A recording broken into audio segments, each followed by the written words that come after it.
So I look a little different, not very different, but a little different from the person who usually does poetry here. So this is a little different than his stuff. I have like three things to say. Wait, was it three? I think it's gonna be two. So I haven't read this stuff publicly ever. It's not new. So, and I did not prepare. So let's see how this goes. Okay, the first piece, because it's first on the pile, is called Polyphemus.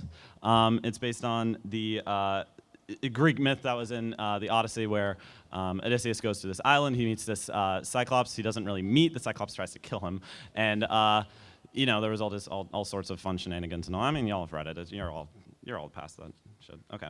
All right. Polyphemus. Simpering. He was the sameness washed up on shores everywhere, like the little rubber ducks. I'd forgotten the feeling of inadequacy, jaundice, that accompanied it, inspired it to a weird Ouroboros of emotions stuck in your gut like porcupine quills.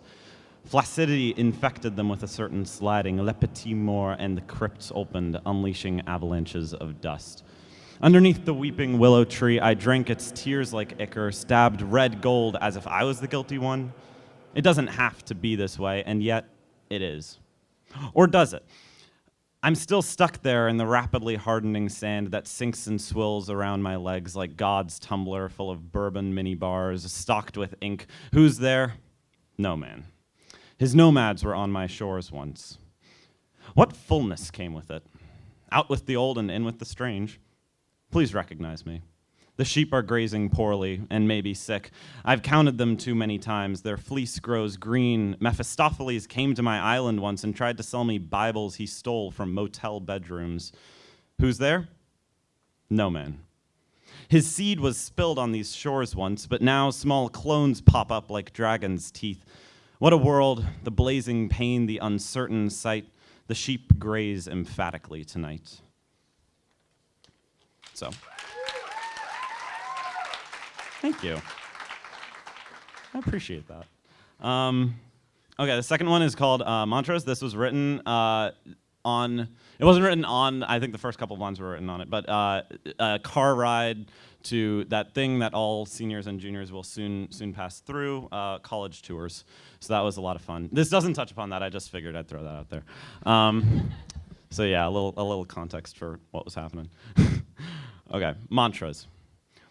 The trees from so far away look like broccoli, the sloping mountains like the backs of ancient brontosauri, or apatosauri, whichever is still real and whichever is fake. A collage of the other and its parallel. The clouds drift heavy, casting dark shadows across the mountains beneath them, like mountains themselves, hanging large and thick over us below, as deep as impending doom. Which was true. We drifted through axe marks in those mountains, gray gashes, and the trees like mold grew over the wound. Something about it felt meaningful, though. It was just a brief interlude in the journey before hitting into the Jersey Turnpike. It was a calm before a storm, without a storm, or a calm, or any distinction between the two. And once you noticed the calm, didn't the storm already begin? Within minutes, we were deep below the river, swallowed by water, dead to those centuries before us. Mantras of the tunnels surrounded us, engulfing the small dinghy we had brought into their concrete and tile sea. We repeated them back, paganists of linoleum. There was honesty in the dishonesty of silence. Who is full anymore? We are all boxes, locked, lidded, with nothing but the mantras and the trees and the clouds visible through the gap between the lid and the hinges. Oh. So I guess you like that one a little better. Okay, last one. This one is called Trains.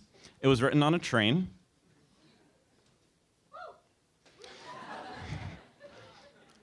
Trains. We don't have to talk about it. It can just sort of sit there, like a lump, or a nice big cube. Elephants slither through hallways, and wrens hop on the ground beneath trees like wriggling worms. Well, enough simile. Big numbers tend to scare me if we're being honest with each other. I'm afraid of how much you can do. Please leave me be. I'm not entirely alone, I guess. Not yet, or it's impossible to be, because solitude is like staring into two mirrors facing each other. I know I promised no more similes, but bear with me. We are the error, the problem, the obstacle to seeing what lies in both, simultaneously, or just one. I am a little adrift, but maybe I can find my way back to the sea just this once, to the safety of the deep black water running with currents fathoms below the bones of coral, carrying the limestone that was once blood.